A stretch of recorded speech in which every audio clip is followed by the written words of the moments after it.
네, 시청자 여러분 안녕하십니까. 좀 더 정확한 중국 경제 이야기 차이나 이코노미 채널 CC입니다. 오늘도 중국경제금융연구소 전병서 소장님 모시고 말씀 나누도록 하겠습니다. 안녕하세요, 소장님. 네, 안녕하십니까. 네, 말도 많고 탈도 많은 눈 뜨고 코 베이징이라고 불리는 베이징 올림픽에 대해서 얘기를 안 해볼 수가 없을 것 같아요, 저희가. 예, 뭐 어제 속 시원한 일이 이제 벌어진 것 같아요. 네. 예, 그 어느 분이 그 저한테 톡을 하나 보내셨는데, 네. 그 이런 거를 써놓으셨습니다. 있다 혹은 지다라는 말 앞에 붙였을 때만 진짜다. 네. 그래서 멋지다. 우리 황대현 선수가 이 털을 달 수 없는 금메달, 네. 아주 속 시원하게 이게 뭐 보여준 것 같아요. 네. 압도적인 실력을 주더라고요. 진짜 잘하던데요. 네. 뭐 이게 우리가 뭐 그 중국한테 해줄 수 있는 네. 최고의 이제 어떻게 보면 뭐 대응이라고 봐야 되겠죠. 그래서 이번 동계올림픽에서 중국은 뭐 전 세계적인 지지와 호응을 받으려고 하다가 거꾸로 반대로 더 이 반중 정서를 더 올려놓는 그런 역효과를 내는 것 같아요. 근데 좀 안타깝게도 그렇게 방향이 흘러가는 것 같아서. 그렇죠, 네. 그렇죠. 그래서 뭐 이게 그 Together for a shared future. 그래서 미래를 함께 공유하자. 이게 이번 네. 동계올림픽의 그 모토인데 이게 좀 무색해졌어요. 네. 그래서 뭐 여러 가지 얘기를 많이 하지만 정말 중국이 왜 저러나 손님 불러놓고서 어떻게 보면 그 관용 양보 어떻게 보면 이제 이런 태도가 아니고 내가 다 먹어야 되겠다. 네. 뭐 그게 목숨 걸 일이라고. 네. 그래서 뭐 여러 가지 얘기가 있긴 하지만 조금 이제 중국의 본질이 뭔지를 우리가 좀 볼 필요가 있을 것 같아요. 우리가 이해하지 못하는 부분. 그렇죠. 네. 그래서 저는 제가 어떤 칼럼에 언론사에 나가는 걸 썼지만 이 중국에서 법치를 처음 적용한 사람이 이제 관중인데요. 그래서 관포지교하는 그 관중이고 또 중국의 성인이라고 하는 이제 공자의 눈으로 보면 이번 올림픽 어떻게 보냐. 네. 그렇게 보면 첫 번째는 의식이 좋게 예의를 한다. 이제 이걸로 먼저 얘기를 드릴 수 있는데 그 사기열전에 보면 관자가 그런 얘기를 해요. 창고에 곡식이 가득 차면 예절을 알고 의식이 갖추어지면 명령을 한다. 그래서 이렇게 얘기를 하는데 그리고 두 번째 얘기가 뭐냐면 국가 도덕의 근본은 예의 염치다. 이것이 없으면 나라는 망한다.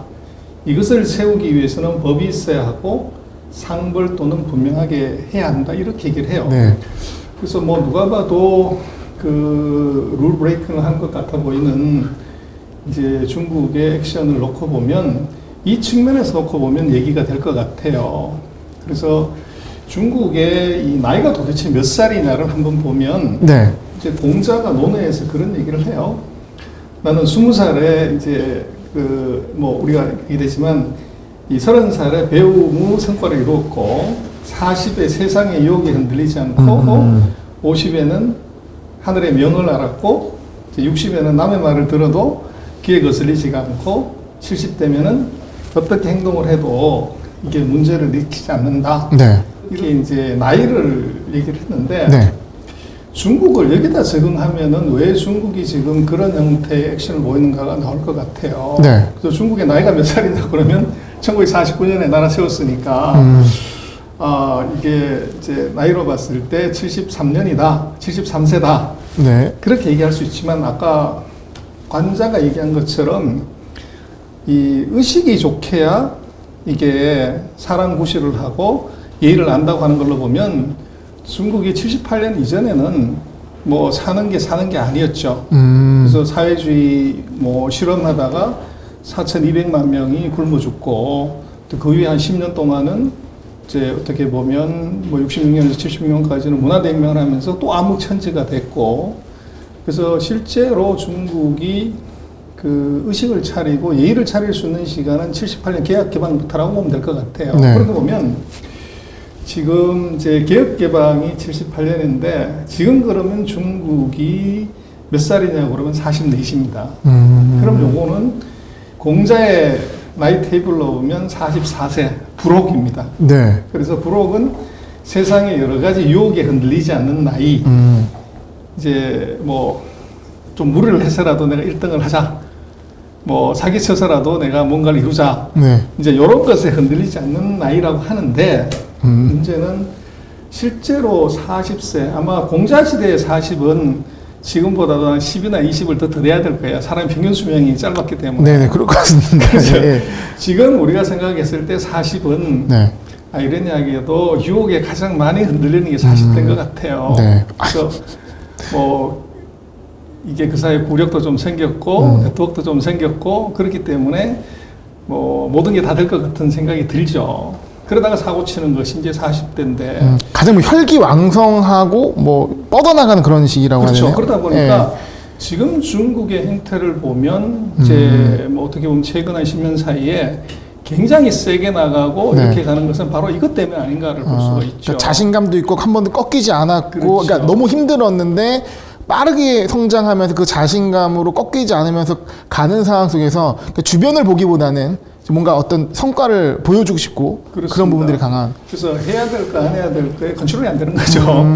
그래서 뭐 이게 50이 됐을 때 아 하늘이 이건 하지 말라고 그러는구나, 이건 해야 되는구나 하는 것들을 아는 거는 50이 돼야 되는데 중국은 아직 한 6년 정도 더 지나야 네. 해야 될 거 말아야 될 거 정말 낄 때하고 빠질 때를 아는 거 아닌가 싶고 또 지금 중국을 보면은 뭐 중국의 불리한 얘기 뭐 이런 얘기를 한마디라도 하면 나라 불문 뭐 대상 불문 이제 이 보복하겠다고 난리를 치죠. 경제적으로든 외교적으로든 굉장히 민감하게 반응을 그렇죠. 하는. 네. 그게 뭐냐면 그게 설사 맞는 말이라고 하더라도 귀에 거슬리는 거죠. 네. 그래서 귀에 거슬리는 말도 다 이제 넘기려고 하면 바로 이순 이제 60원 돼야 된다는 얘기인데 그러나 아마 지금 같은 중국의 행태는 적어도 6년에서 16년 정도의 시간이 지나야 이게 어떻게 보면은 좀 그 우아한 대국의 풍모 네. 그거는 그 정도를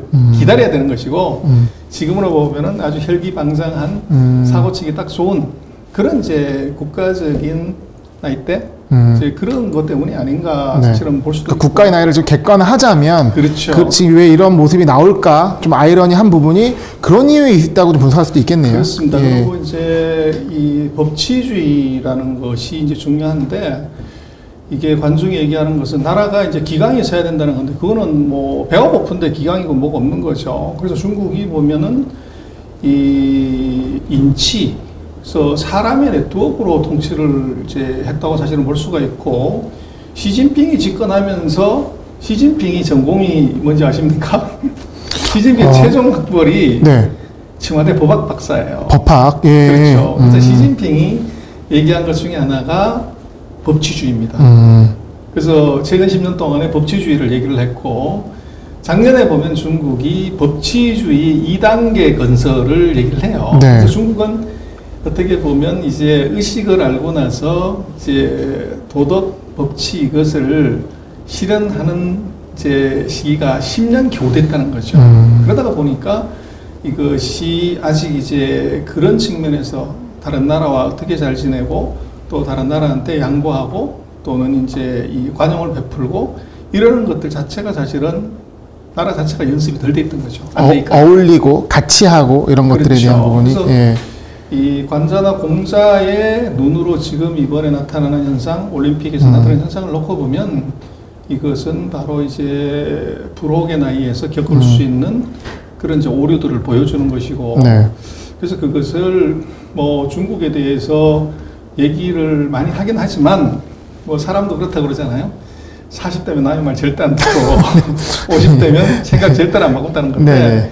중국이 딱 남의 말 절대 안 듣는 나이에 지금 들어와 있다. 네. 그래서 전 세계가 뭐라 하든 그냥 이제 가는 이제 그런 일이 벌어진 거 아닌가 싶고 네. 그래서 뭐 불혹이라고 하는 것 이제 그게 중국에 지금 나타나는 많은 현상들을 설명해 줄 수 있는 게 아닌가 싶어요. 네. 그래서 우리로 봐서는 뭐 중국이 그 왜 이제 그 국제적인 관례 또 주변에 대한 배려 뭐 이런 것들이 약하냐를 이제 뭐 얘기를 하는 것도 물론 의미가 있지만 그건 상대가 이제 그걸 수용할 수 있는 태세가 돼 있을 때 중요한 거죠. 그래서 결국은 이번에 우리 한대현 선수가 보여준 것처럼 네. 실력으로 보여주는 것이지 이게 입으로 경쟁하고 입으로 극복하는 건 아니죠. 그래서 우리로 봐서는 정확하게 체크하고 실력으로 보여지면 끝나는 건데 네. 그게 이제 우리가 좀 약한 거 아닌가 싶고 그래서 우리가 뭐 동계올림픽에 대해서 큰 기대는 안 했지만 중국의 이 행태나 이런 것에만 어떻게 우리가 조금 분노하고 또 비난할 것도 해야 되지만 중요한 것은 이번 동계올림픽에서 우리가 좀 체크해 봐야 될 게 있는 것 같아요. 그리고 또 경제나 투자 측면에서 동계올림픽 끝나고 나면 중국에 어떤 변화가 있을 건가를 그걸 좀 이제 우리가 찾아볼 필요가 있을 것 같아요. 네. 그래서 먼저 좀 보면 이번 동계올림픽에서 놓고 보면요. 관심사는 저는 이 로봇 이제 이걸 꼽을 수 있을 것 같아요. 일단은 이 북경올림픽에서 가장 주목을 해봐야 할 것은 로봇이다. 그렇죠. 예. 지금 뭐 4차 산업혁명 얘기를 많이 했지만 네. 이번에 중국이 많은 부분에서 이제 이번에 무슨 이제 오판 또는 이제 이 심판의 불공정 뭐 이런 것 때문에 다 묻혔지만 네.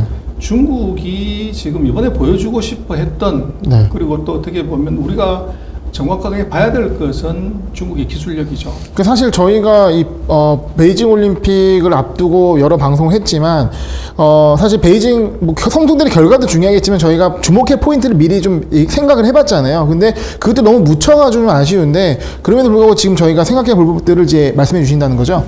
예, 이번 중국의 올림픽은 로봇하고 AI 올림픽이다. 사실은 그렇게 볼 수가 있고, 코로나19가 만들어낸 특징이 이제 외국인과의 접촉, 이걸로 인한 감염을 맞으려고 중국이 폐쇄루프라는 걸 만들었어요. 그래서 공항에 폐쇄루프요? 예, 네. 내려가지고 경기하고 뭐 시상식까지 다가 이게 이제 그 폐쇄를 하는 그래서 외부와의 접촉이 중국인들하고 이루어지지 않게끔 하고 또 그 과정에서 선수들이나 참가자들이 이제 이 기계하고 접촉을 하게 되는 그 과정에서 이제 로봇하고 AI가 네. 등장하게 되는 것이죠. 예. 그래서 지금 보면은 일별 확진자 수를 보면 중국이 지금 그 최근 며칠 사이에 50명 이하로 관리를 해요. 네. 그래서 낮은 수준으로 떨어뜨렸고 대신 이제 미국은 지금 30만 명 가까이 되고 고점 대비는 좀 많이 내려온 것 네, 같습니다. 예. 그래서 그게 이제 좀 차이인데 50만이라고 해도 그렇지만 50명 갖고서 이제 정말 그렇게 해야 되냐는 건데 그러나 지금 이제 중국으로 보면 첫 번째 이 로봇 AI 올림픽에서 봐야 되는 거는 그 자율주행 고속철도입니다. 그래서 지금 베이징에서부터 그 연칭하고 장자코까지 150km 가는 여기다가 이제 42분, 43분 만에 도달할 수 있는 고속철도를 만들었고 이제 그게 자율주행으로 간다는 거죠. 그래서 뭐 한국에 많은 또 그 르포 기사들은 이게 중국의 한계다. 네. 고속철도 가는 거는 40분밖에 안 걸리는데 거기서 경기장까지 가는데 버스 타고 가려면 2시간 걸린다. 그래서 그런 얘기도 했죠. 어쨌거나 그런 것 한번 볼 필요가 있고요. 네. 그래서 이번에 자율주행 고속철도 그리고 소독용 로봇, 스키 경기장 안전 로봇 그리고 이제 베이징 안에 프레스센터에서 무인 식당 뭐 이런 것들이 이번에 좀 보여져요. 네. 그래서 중국은 이번에 동계올림픽에서 구구 서비스, 그래서 9개 장소에서 대표적으로 9대 서비스를 하겠다. 근데 요거는 전부 로봇이 서비스를 하는 겁니다. 그래서 숙소 입주, 시상, 이동 판매, 단지 내 배송, 음식 배달, 객실 서비스, 기기 배송, 안내 통역, 보안 순찰, 요런 이제 9가지 서비스를 로봇을 통해서 하겠다는 건데, 보시는 게 바로 그 국가 수영장, 지금 스케이트 빙상 경기장 하는 곳인데요. 네. 여기에 지금 소독하는 로봇이 다니는 거죠. 그리고 이제 보시는 왼쪽 사진이 그 성화를 이걸 봉송하는 이제 로봇입니다. 근데 이게 수륙 양용이에요. 네. 네. 물에도 들어가는 것이고 네. 또 오른쪽에 무인 성화 봉송이네요. 그렇습니다. 그래서 네. 얼음판 위에 날아가는 거죠. 네. 그리고 이제 고속철도에서 그 성화 봉송하는 거고 예. 오른쪽에 보이시는 것이 바로 이 식당에서 이 카페테리아를 네. 하는데 이게 다 로봇이 하는 거죠. 네. 그래서 이번에 이 서비스 로봇이 하는 것은 방역 로봇, 그다음에 이동식 온도 측정 로봇. 그냥 걸어가면 이게 로봇이 왔다 갔다 하면서 그 열 감지기로 사람의 온도 측정하는 것, 그다음에 소독 로봇, 그다음에 이제 물류 로봇, 선수들의 경기 성적표를 뭐 이제 옮긴다거나 이런 것도 다 로봇으로, 그리고 스마트 식당, 그리고 이제 시상 로봇도 이제 보여주려고 하고 있고요. 그러니까 사실 뭐 중국이 뭐 인력이 없어서 그러진 않았을 것 같고요. 코로나 때문에 이러한 방역 인력이 들어가는 부분을 로봇을 대체했다고 봐야 될까요? 뭐 그것도 있지만 그것보다는 오히려 자기네의 그 기술, 4차 산업행의 실력 기술을 이거를 보여주기 이제 위해서. 보여주고 싶은 거죠. 네. 근데 우리는 이제 그것보다는 오히려 편파 판정이나 이런 쪽에 너무 포커스를 하다 보니까 이런 서비스를 하고 있는 걸 우리 지금 못 보고 있는 것이 있죠. 언론에서도 그걸 좀 주목하진 않는 것 같아요. 그렇죠. 기분이 안 좋으니까. 그렇죠. 네. 그래서 지금 중국이 로봇, AI, 자율주행, 블록체인 이 기술을 이번에 동계올림픽에 쓴 걸 보면 스키 로봇, 방역 로봇, 수륙 양용 로봇, 공중 서빙 레일 그리고 지금 AI 로봇 같은 경우는 이게 수화로 얘기하는 앵커가 네. 이게 AI 이제 아바타입니다. 그리고 이제 바리스타도 AI고요. 그 다음에 그 경기장을 감시하는 것도 이것도 AI가 하고요. 그리고 무인 택시, 무인 버스, 그 다음에 이제 물건을 배달하는 것도 무인 배달차가 나오고요. 네. 그래서 그리고 디지털 위 하나 쓰고 있고요. 그래서 로봇, AI, 자율주행, 블록체인 이 네 가지를 이번에 동계올림픽에서 중국은 보여줍니다. 네. 그래서 지금 여기에 보시는 것이 바로 북경올림픽에 동원된 로봇들을 이제 정리한 건데요. 아, 상당히 많네요. 종류도. 다양한 네. 종류의 로봇들이 이제 있는 거죠. 네. 그리고 먼저 보면 잠깐 그 자율주행 자동차하고 수륙 양용 로봇입니다. 네. 그래서 왼쪽에 보시면 얼음판에 이제 로봇이 지금 올라와 있고, 여기 지금 물속으로 들어갑니다. 네. 근데 물속으로 들어가도 불이 안 꺼지는 거죠. 네. 그리고 이것은 이제 탄소 중립 때문에 수소를 쓰는가 그래요. 그래서 물에 들어가도 바로 수륙 양용입니다. 지금 오른쪽이 바로 물에 들어가는 로봇이고, 예. 물 안에서도 이제 이 로봇이 불을 안 꺼뜨리고 성화봉송하는 것. 그 다음에 이제 식당 서빙 로봇입니다. 식당에서 그 왼쪽의 것은 음식을 이제 딜리버리 해주는 로봇이고요. 오른쪽은 칵테일 로봇입니다. 그래서 이런 식의 이제 진행을 하고 있고, 그래서 이 칵테일을 이제 만드는 건 로봇이 만들어주고 전달해주는 건 이제 사람이 앉아 전해준다. 그 다음에 이제 이거 맛이 어떠냐, 이거는 이제 평가가 많이 갈리는 것 같아요. 아, 어떤 평가? 사람 말은 못하다. 네. 또 우리 입맛에 안 맞다. 네. 뭐 그런 얘기들을 많이 했던 것 같고요. 그래서 지금 음식 배달 로봇은 바로 여기에 보이는 요겁니다. 근데 요건 하늘에서 내려오는 겁니다. 공중에다 아마 하마 시엔성이라고 알리바바가 하는 거기에 가면 거기서 생선이나 고기를 사게 되면 그걸 그 자리에서 요리를 해줘요. 네. 근데 그거 산 것을 주방으로 가져가 가지고 갈 때 보면 위에 레일이 쭉 달려 있습니다. 네네. 그 레일로 이송을 하는 거죠. 그래서 그게 이제 와서 배달이 되는데 지금 이것도 음식 배달 로봇도 하늘에서 레일에서 돌아가지고 밑으로 뚝 떨어지는 그런 이제 음식 서빙 로봇이 있었고요. 그래서 음식 배달 로봇은 지금 사람이 음식을 꺼내는 거고요. 오른쪽에는 칵테일 로봇이 있고요. 그 다음에 이제 여기서 보시는 것이 방역하는 거, 그 다음에 안내해 주는 거. 너 뭘 할래? 요거 이제 얘기해 주고요. 그 다음에 지금 호텔에 이 소독하는 거. 그 다음에 오른쪽에 보시는 게 그 수화를 하는 아나운서처럼 보이지만 AI 아바타입니다. 네. 그래서 이런 서비스들 지금 하고 있고요. 그래서 뭐 이거 AI 앵커는 이제 CCTV가 이미 이전에 중국은 이제 그 청각 장애인들 이 사람들을 위해서 이미 만들어 가지고 서비스를 하고 있어요. 24시간 이제 수화를 하고 있는데 이번에 오른쪽에 보시는 요 아바타가 이제 이번에 올림픽을 위한 이제 수화 AI 아바타입니다. 아나운서인 거죠. 그래서 왼쪽에 보시는 것은 이제 경기장 그 소동 로봇이고 오른쪽이 이제 도로 감시용 로봇입니다. 네. 이게 돌아다니면서 이제 그 다 측정하는 거죠.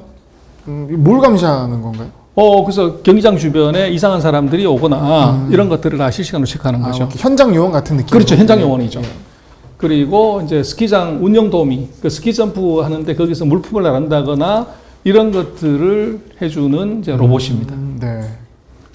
그리고 요건 스키장의 경기 운영 도움입니다. 얼음판 위에서 또는 눈판 위에서 눈을 이제 어떻게 처리하거나 뭐 물건을 배달하거나 하는 그런 로봇이고요. 운영 도우미 로봇이고요. 오른쪽에 보면 탱크처럼 생겼죠. 요게 보안 순찰 로봇입니다. 네. 약간 공격성이 좀 보이는 듯한 로봇이네요. 그래서 이제 탱크처럼 이제 생겼고요. 예. 그리고 자율주행 자동차가 있는데 네. 지금 옛날 그 쇼두 깡티에 그러니까 수도 철강. 그러니까 중국은 각 도별로 철강 회사가 다 있었어요. 네. 그래서 이제 북경 지역은 수도권이니까 그 철강 회사 이름 우리 포스코처럼 수도 철강이었어요. 근데 네. 그것이 이제 공해 문제 때문에 다 외곽으로 옮기고 이제 빈터가 남은 거죠. 이번에 올림픽 본부는 바로 수도 철강 소강 지역에 있어요. 그래서 왼쪽에 보시면 이제 그 저것도 하나 있고요. 그래서 여기에 소강 지역 요 안에서 지금 이렇게 지도가 보입니다만은 여기에서 자율주행 자동차가 움직입니다. 그래서 무인 자율주행 자동차인데 이런 식으로 생겼습니다. 저희가 많이 봤던 아폴로도 그렇습니다. 보이네요. 아폴로가 이제 대표적으로 네. 있는 거죠. 거기서 운전수 없이 앱으로 불러가지고 이제 왔다 갔다 하는 거죠. 그래서 지금 여기에 그 택시가 서 있는 것이 보입니다. 그리고 어떻게 부르냐는 오른쪽에 보시는 앱으로 핸드폰 우리가 지금 카카오 택시 부르듯이 네. 그렇게 부르면 차가 오는 겁니다. 그래서 거기서 타고 이제 요금 핸드폰으로 결제하고 끝나버리는 거죠. 그래서 이제 그 차를 타면은 이런 화면이 이제 보이게 되고요. 그래서 그 각종 자율주행 자동차들이 있고 오른쪽에 보시는 거 재밌는 건데 바로 무인 자동 판매기 차량입니다. 이 자판기가 이제 돌아다니는 거죠. 네. 자동차가. 그래서 이게 이제 자율주행입니다. 잠깐 주라고 해놓고 사는 건가요? 그렇죠. 네. 그리고 이제는 뭐 중국이 여러 가지를 하지만 이제는 스포츠도 과학이다. 근데 수영이나 조정 뭐 이런 거 되면 중국의 새로운 이제 그 사람으로서 하는 것이 아니라 중국도 이제 기술로 들어간다는 거죠. 그래서 그 수영이나 하계올림픽에서 좋은 이제 성과 나오는 거는 중국이 이런 게 있어요. 풍동 실험실이라고 윈드 터널이라고. 네. 그래서 이것은 이제 위성을 쏘거나 이럴 때 필요한 이제 이 시설인데 여기서 선수들이 훈련을 하게 합니다. 그래서 과학적으로 이제 이게 그 트레이닝을 하는 거. 그다음 오른쪽에 보시면은 이제 수영하는 선수의 다이내믹 트래킹 시스템이라고 요 수영하는 사람들이 물 속에 있는 것을 다 영상을 찍어서 어디가 불필요한 동작이고 뭐 이게 속도를 더 내기 위해서 뭘 해야 되는지를 이게 자동으로 다 체크가 되는 거죠. 네. 그럴 정도로 이제 중국도 앞으로는 아마 이게 지금까지는 뭐 체격 조건이 좋은 사람 이런 사람들이 왔었지만 중국도 그 어떻게 보면 체육에다 과학을 도입하는 네. 이게 지금 벌어지고 있는 그러니까 거죠. 예전에 같은 중국은 인구가 많으니까 그렇죠. 그 인구 중에서 1등을 얼마나 잘하겠냐 뭐 이런 거로 갔다면 지금 중국도 기술 강국으로서 어떤 성과를 내는 그 과학을 기술에 접합시킨 거죠. 네, 올림픽 성과를 내는 그쪽에 집중하고 있다고 보여요. 그러니까 이제 올림픽에서 성과들이 계속 이제 좋아지는 네. 뭐 그런 것들도 이제 있다는 거죠. 그래서 뭐 때를 써서 좋아지는 것도 분명히 있지만 네. 이것 말고 전체 지금 국가적인 서포트가 과학 기술이 좋아지면서 스포츠의 능력이 올라가는 그런 현상도 있다. 그렇게 얘기를 들 수가 있고. 네. 그래서 마지막으로 이제 중요한 건 바로 북경 올림픽 이후에 뭐가 할 거냐고 그러는데 지금 이번에 북경 올림픽에서 중국이 가장 신경 쓰는 것은 코로나19예요. 그래서 확진자가 50명 이하로 가야 된다. 네. 그래서 그걸 하려고 무리하게 이제 어떻게 보면 도시도 폐쇄하고 격리도 생기고 또 이제 선수단하고 외국인하고 완전히 이제 괴리된 통로도 이렇게 만들었는데 결국은 지금 100명당 그 백신 접종률을 보면 207명입니다. 그래서 중국이 물론 이제 백신의 효과는 떨어지겠지만 이거 백신을 많이 맞췄습니다. 거의 두 번씩 맞췄다는 거죠. 이게 이제 하나 있고요. 그리고 이제 일반 확진자 수가 중요한데, 그래서 뭐 한국의 많은 언론에서는 중국이 이번에 북경 올림픽 끝나도 제로 코로나 정책 계속 유지할 거다 그러는데 제가 볼 땐 그렇지 않아요. 그래서 왜 그러냐면 지금 이게 미국이 30만 명, 뭐 그리고 우리도 4만 명, 5만 명 그러는데도 위드 코리아를 가는데 지금 중국이 확진자 수를 보면 4일 날 9명, 5일 날 13명, 6일 날 45명, 50명 밑으로 관리가 돼요. 그러면 뭐 50명 이하라고 하면 충분히 관리할 수 있기 때문에 계속적으로 이걸 가져가야 될 이유가 별로 없는 거죠. 그러면 이제 중국이 위드 코리아 정책으로 올림픽이 끝나면 제가 볼 때는 가장 먼저 중국이 이 inofficially 이제 시행할 것은 바로 위드 코리아로 전환이다. 그래서 그래야 경제 부양 정책이 씨알이 먹히는 거죠. 한 가지 우려되는 건 그동안에 좀 사실 이제 좀 플러스 모르겠는데 제로 코로나였잖아요. 근데 아까 위드 코로나로 바꾸면서 확진자가 너무 급증했을 때 그런 부분에 대한 우려는 없을까요? 그래서 이제 그게 중국이 제가 볼 때는 이번에 그 외국인들하고 완전히 폐쇄 통로를 유지했던 것이 네. 지금은 이제 국내 안에서의 확진자 확대보다는 외부 유입이 중국은 더 무서운 거죠. 그래서 아마 외부 통제는 아마 비행기 타고 중국으로 들어가는 것은 지금보다 더 강화되면 강화되지 이걸 늦출 확률이 거의 없어 보이고. 외부는 막아놓고 그렇죠. 안에서는 위드 코로나로 풀 수 있다. 그렇죠. 그렇기 때문에 오히려 북경올림픽 같은 때는 왜 국제 행사에 있어서 철저히 더 막아놓은 거라고 보시는 그렇죠. 건가요? 제가 볼 땐 그렇게 봐야 되는 것 같고 우리도 만약에 지금 확진자 수가 50명이다. 네. 그러면 계속적으로 그걸 유지할 필요가 있을까요? 네. 더 그냥 막아놓고 안은 더 풀어주고. 그렇죠. 우리 같은 경우도 하루에 50명 나온다고 하면 자영업자들, 장사하시는 분들 9시까지 굳이 막아야 될 이유가 없잖아요. 너무 힘들죠, 지금. 그렇죠. 네. 그래서 그렇게 봐야 될 것 같고, 그래서 이제 잘 봐야 되는 것은 그 감각적으로 얘기하지 말고 데이터로 봐야 되는데, 네. 요게 뭐냐면 그 통제제 지수입니다. 통제 지수요. 그 정부가 얼마나 엄격하게 코로나를 통제하냐는 건데, 2020년이 지금 노란 색깔이고, 2021년이 이제 회색 색깔입니다. 그 코로나를 얼마나 엄격히 다루냐 그러는데 중국이 거의 전 세계에서 가장 탑 수준이에요. 네. 근데 이제 연도별로 보면 지금 빨간색이 2022년입니다. 그래서 2월 달 들어서는 이제 과거 2020년, 21년에 비해서 통제 수준이 좀 낮아지고 있다는 거죠.